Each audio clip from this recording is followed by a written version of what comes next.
Selamat sore Tribuners, kami kembali hadir di hadapan Anda dalam program Tribun Timur Update, edisi Rabu 5 November 2025 bersama saya Fiorina Ceretno. Dan tentunya kami akan menyajikan berita terkini dan juga terpercaya, baik itu datangnya dari kabupaten maupun kota yang ada di Provinsi Sulawesi Selatan, langsung dari sumbernya untuk Anda. Dan di sore hari ini Tribuners, informasi mengenai pengusaha cakar yang berada di Kabupaten Bulukumba menyatakan kami mau makan apa jika impor cakar akhirnya ditutup nantinya. Dan untuk melengkapi informasi kita di sore hari ini, kita sudah terhubung dengan rekan Samba dari Kabupaten Bulukumba. Selamat sore rekan Samba.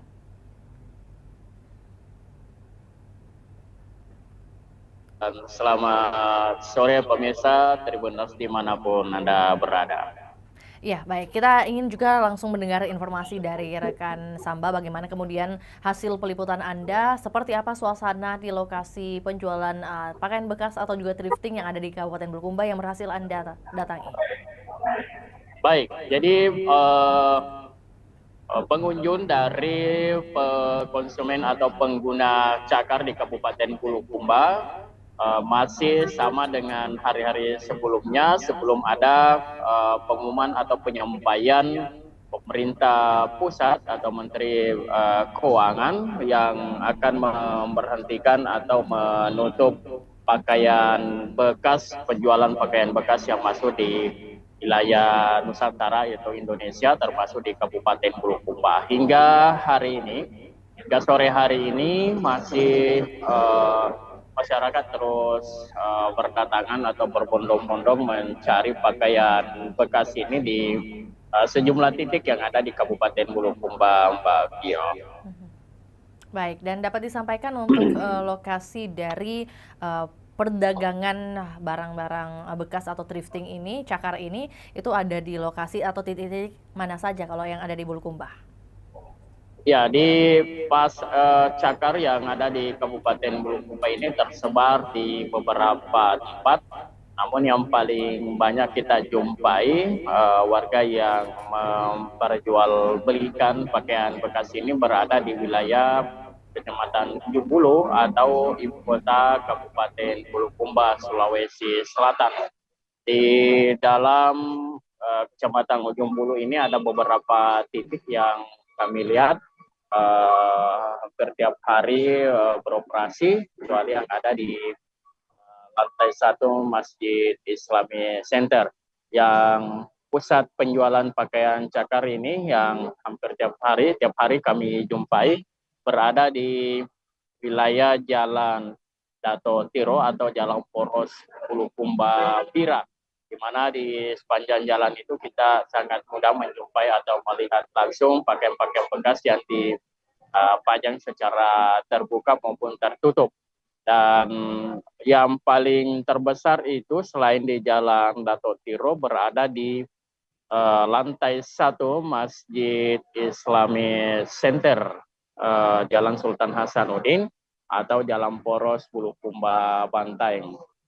Namun tempatnya di pasar itu tidak hari-hari atau di tempat itu tidak setiap hari ada aktivitas jual beli cakar, tapi hanya satu hari dalam satu pekannya atau hanya dalam hari Jumat saja, mulai pukul 10 sampai pada pukul 16 sore hari atau jam 4 sore, Mbak Bio. Berarti bisa dikatakan bahwa cukup masif juga untuk para bagaimana pengusaha cakar ini yang ada di Kabupaten Bulukumba, baik itu yang mungkin berjualannya secara tiap hari ataupun juga mungkin secara berkala satu minggu satu kali. Nah, menjadi pertanyaan berarti seberapa besar ketergantungan warga Bulukumba terhadap usaha pakaian bekas ini per hari ini? Ya, masyarakat para pengusaha sebetulnya memang menggantungkan hidupnya dari pakaian berusaha jual beli pakaian bekas ini sejak bertahun-tahun. Ya, kalau saya lihat sendiri sebelum uh, kurang lebih dari 10 tahun kira-kira seperti itu, masyarakat sudah melakoni usaha ini dan mereka hidup dari pakaian bekas ini, dan hingga saat ini sebetulnya masih terus mengandalkan dari usaha ini dan menjadikan mereka satu-satunya sebagai tumpuan hidup ekonomi mereka.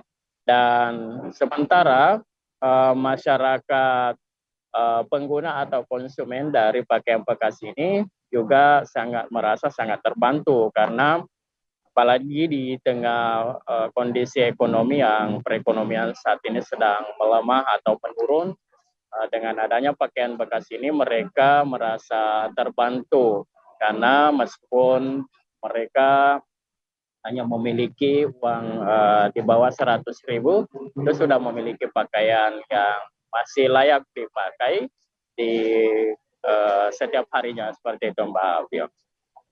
Baik, ya tadi mungkin dikatakan juga oleh rekan Samba bahwa kondisi ekonomi pedagang saat ini kemudian pasti menjadi pertanyaan bagaimana dengan hadirnya kabar larangan mengenai kemudian perdagangan cakar ini akan ditutup ataupun juga dilarang untuk disebarluaskan lagi. Nah, kondisi ekonomi dari para pedagang ini apakah omsetnya turun drastis hingga 50% atau seperti apa? Karena kalau 50% itu terjadi di Kota Parepare, sudah dilaporkan juga bahwa para pedagang menyayangkan bahwa kondisi bagaimana penurunan omsetnya hingga 50%. Bagaimana dengan di Bulukumba?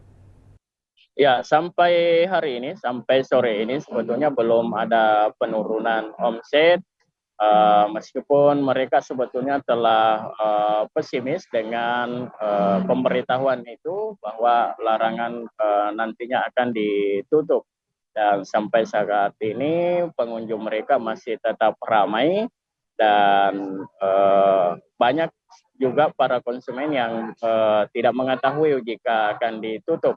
Dan hanya sebagian orang yang mengetahui informasi itu melalui pemberitaan media-media, dan pengusaha sendiri tetap berharap sebetulnya agar usaha ini impor cakar ini tetap bisa berjalan seperti hari-hari sebelumnya atau waktu-waktu sebelumnya atau sampai hari ini, karena memang seperti yang saya sampaikan tadi bahwa memang mereka bergantung hidupnya dari usaha itu, sehingga mereka berharap agar ini pemerintah tidak menutup ruang penjualan atau masuknya impor pakaian bekas dari luar negeri di Indonesia ini, karena menjadi salah satu tumpuan harapan ekonomi mereka di tengah ketidakpastian pendapatan atau perekonomian saat ini, Pak Abdio. Saat ini rekan Samba yang bisa dilaporkan dari pemerintah Kabupaten Bulukumba sendiri, apakah sudah ada kemudian langkah antisipasi yang dihadirkan untuk para pedagang cakar atau thrifting di Kabupaten Bulukumba khususnya?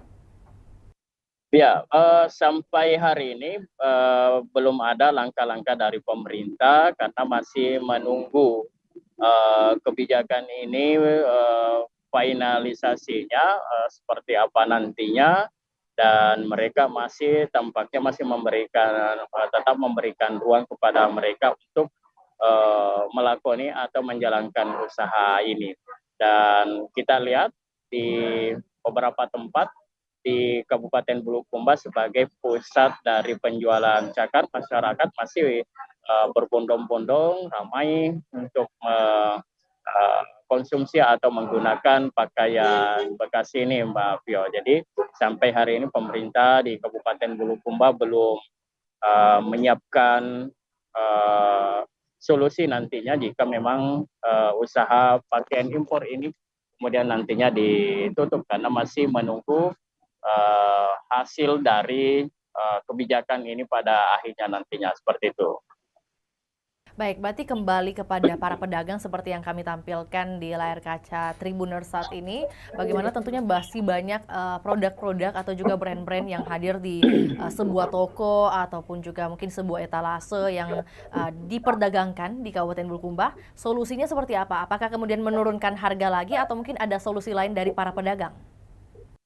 Ya, belum ada sama sekali Mbak Pio, masih normal saja sama dengan waktu-waktu sebelumnya atau hari-hari sebelumnya sebelum ada pengumuman dari pemerintah pusat bahwa akan menutup rencana impor dari pakaian bekas ini dari negara lain. Jadi mereka tetap menjual secara normal dan terus melayani masyarakat seperti biasa. Namun hanya mereka berharap jika nantinya pemerintah ini terpaksa untuk menutup, ya menyarankan agar tidak melarang impor dari pakaian ini karena berapa banyak masyarakat warga Indonesia tentunya dan secara khusus masyarakat Bulukumba banyak yang hidup dari usaha cakar ini dan tentunya masyarakat juga merasa terbantu dan mereka hanya berharap bahwa agar pakaian ini dikenakan tarif pajak mungkin seperti itu atau aturan yang lebih ketat lagi agar tidak mematikan, sehingga tidak mematikan dari usaha mereka dan mereka tetap hidup dari usaha ini. Itu solusi yang ditawarkan oleh para pedagang atau para pengusaha cakar yang ada di Kabupaten Bulukumba untuk pemerintah yang ada di pusat seperti itu, Mbak Pio. Semoga dari tayangan ini juga bisa langsung tersebar dan juga kemudian langsung masuk dan bisa menjadi catatan ataupun juga evaluasi dari pemerintah pusat bagaimana kemudian dari usaha perdagangan barang-barang impor atau barang cakar ini, thrifting ini bisa kemudian menggerakkan perekonomian masyarakat baik itu yang ada di kabupaten maupun juga kota, baik itu di Sulawesi Selatan ataupun juga di daerah lainnya. Terima kasih rekan Samba atas laporannya di sore hari ini. Kami menunggu update terbaru yang datangnya dari Kabupaten Bulukumba dan tentunya Tribuners kami akan tayangkan cuplikan liputan yang telah dihimpun oleh rekan Samba. Berikut juga pernyataan dari seorang pelanggan cakar atas nama Amrullah Hussein, juga pernyataan dari pengusaha cakar atas nama Bahtiar. Berikut laporannya, selamat menyaksikan. Selaku masyarakat pecinta cakar, sekiranya memungkinkan untuk tidak dilakukan pelarangan, ya tidak usah lah. Termasuk banyak masyarakat yang memang dari kalangan yang sangat miskin. Ini buktinya ini luar biasa ini. Dan itu sangat kita harapkan untuk barangkali kalau bisa janganlah ditutup untuk akses masuk cakar. Karena masyarakat kita ini yang banyak yang sangat membutuhkan pilihannya cakar untuk beli cakar. Kalau memang harganya yang murah Pak ya? Harganya yang murah dan kualitasnya termasuk bagus. Saya sendiri nih sering ambil untuk pakaian kerja. Jadi sebaiknya dianalisa terlebih dahulu atau dikaji ulang Pak ya? Kalau saya tidak usahlah, dibiarkanlah untuk cakar. Kan saya kira dampak juga tidak terlalu besar. Dan yang manfaat ini saya kira luar biasa manfaatnya untuk masyarakat kecil. Dan saya kira di mana-mana masyarakat kecil itu sangat membutuhkan ini. Dan memang banyak masyarakat kita yang barangkali biar untuk beli pakaian ini sangat susah sekali. Jadi saya sangat berharap kepada Bapak Menkyu agar tidak menutup akses untuk masuknya cakar. Saya kira itu harapan saya. Bapak sebagai pengusaha penjual thrifting ini Pak. ya. Nama saya Bahtiar ya. Selaku pedagang sangat tidak setuju. Kenapa? Karena itu tidak adil sebenarnya.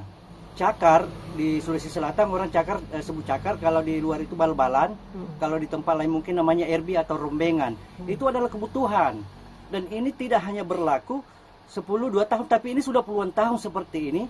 Dan tentu kalau dihilangkan, masyarakat, jangankan masyarakat yang menengah, ke bawah kecil saja itu pasti resah. Kenapa? Karena harganya ini yang sangat murah, kemudian kualitasnya bagus. Yang kedua, menghentikan cakar, lebih bagus Anda menghentikan semua. Seperti produk baru yang diimpor masuk di Indonesia. Itu tidak ada bedanya dengan cakar sebenarnya. Harganya justru lebih murah dibanding produk-produk yang ada di Indonesia yang impor baru itu. Nah, solusinya adalah bagaimana caranya mengatur sebuah regulasi yang mampu menghasilkan APBN seperti yang diatur seperti barang baru ini. Cakar ini bukanlah sebuah ancaman, jadi bukan solusi untuk menghentikannya. Saya kira seperti itu. Kalau di Bulukumba sendiri Pak, memang banyak pedagang thrifting ya? Di Bulukumba banyak sekali. Bahkan kita punya hari-hari tertentu seperti hari Jumat, semua pengusaha thrift itu berkumpul untuk memperdagangkan jualnya itu, seperti sepatu second, pakaian, tas, topi. Di Bulukumba banyak. Bahkan seluruh Sulawesi Selatan seperti itu. Nah, jadi jawaban saya, tidak perlu menghentikan ini, tidak perlu dihentikan. Kita hanya perlu mencari solusi. Menghentikan bukanlah sebuah solusi, justru meresahkan.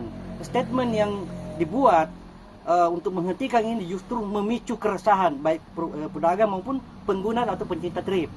Kalau sejauh ini Pak, bagaimana sendiri tanggapan masyarakat pengguna trip sendiri? Apakah di sini itu termasuk pasar trip sendiri Pak? Maksudnya antusias masyarakat dalam membeli trip itu memang luar biasa atau bagaimana Pak? Sangat luar biasa. Jangankan seperti tanggal-tanggal muda ya, tanggal tua pun mereka tetap datang untuk mencari barang-barang murah. Seperti kebutuhan mendesak, anggaplah kemeja putih seumpama mereka cari untuk kebutuhan besok. Ini masuk tanggal tua, dana nggak ada. Nah, dia bisa dapatkan di sini. Kami jual barang second, pakaian second warna putih. Ini membantu tentunya, membantu mereka. Kenapa?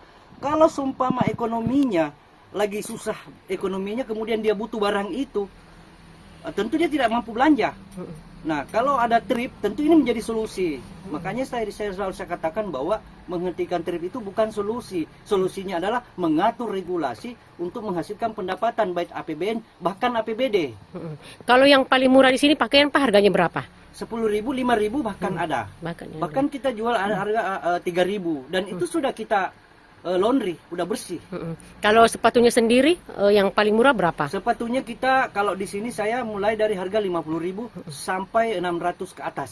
Bisa tergantung merek, tergantung dari brandnya, brand dan kondisi sepatu yang ada.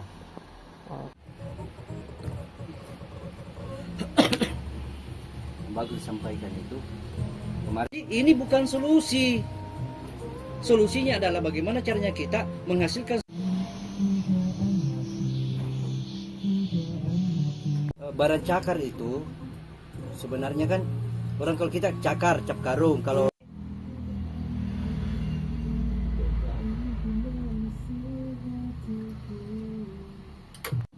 Berapa ini? ini 30.000, harganya 30.000. Nah, kalau orang ambil 2 pieces harganya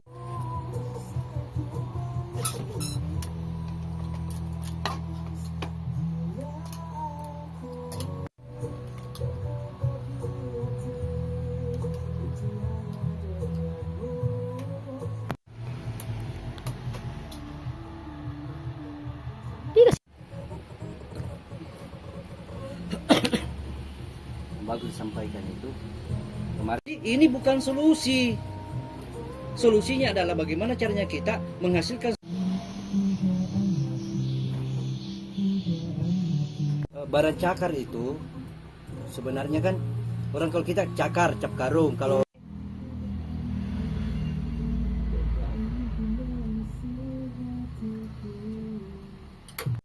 Berapa ini? ini 30.000, harganya 30.000. Nah, kalau orang ambil 2 pieces harganya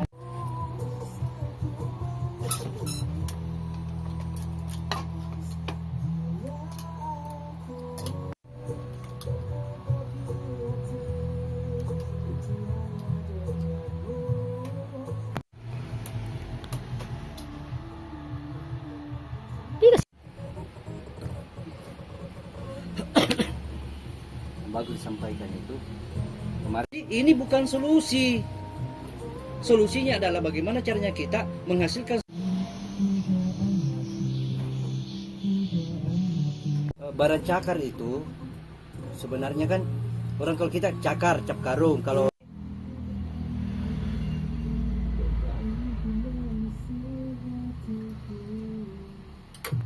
Berapa ini? ini 30.000, harganya 30.000. Nah, kalau orang ambil 2 pieces harganya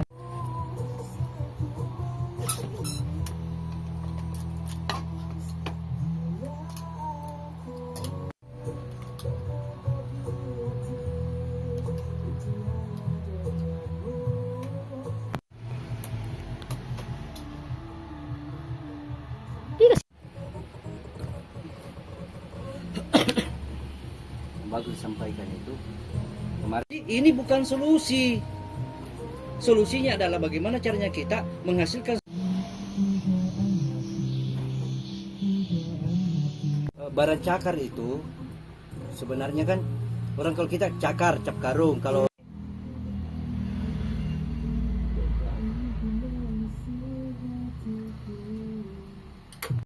Berapa ini?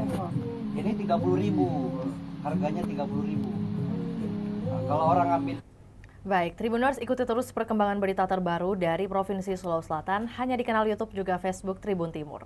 Saya Fiorina Jaretno mewakili tim yang bertugas pamit undur diri. Selamat sore dan sampai jumpa.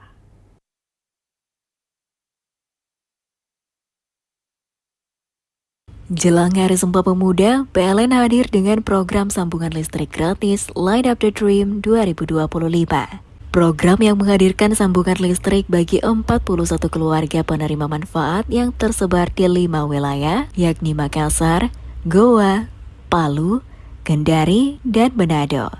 Hingga saat ini sudah ada 7 rumah yang resmi tersambung listrik dan menikmati manfaatnya.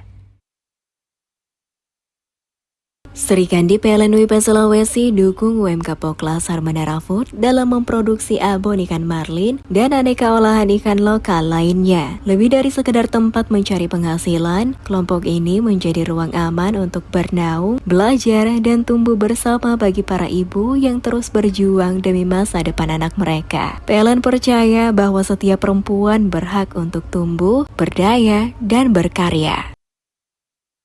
Dukung potensi pemuda-pemudi Indonesia, PT PLN Persero Unit Induk Pembangunan Sulawesi memberikan bantuan pelatihan dan sertifikasi Satpam Kualifikasi Garda Pratama kepada warga di Kabupaten Konawe Utara. Bantuan pelatihan dan sertifikasi ini merupakan bagian dari implementasi prinsip Environmental, Social, and Governance PLN, khususnya dalam mendukung SDGs nomor 4, yaitu pendidikan berkualitas. Di setiap kilau cahaya listrik yang menyala, ada semangat para pahlawan yang hidup di dalamnya. Di momentum Hari Pahlawan ini, PLN terus melanjutkan perjuangan bukan dengan senjata, tapi dengan karya dan pengabdian untuk negeri. Dari kota hingga pelosok desa, PLN hadir menerangi setiap langkah bangsa, mewujudkan sistem kelistrikan yang merata dan berkeadilan. Download Tribun X sekarang. Menghadirkan lokal menjadi Indonesia.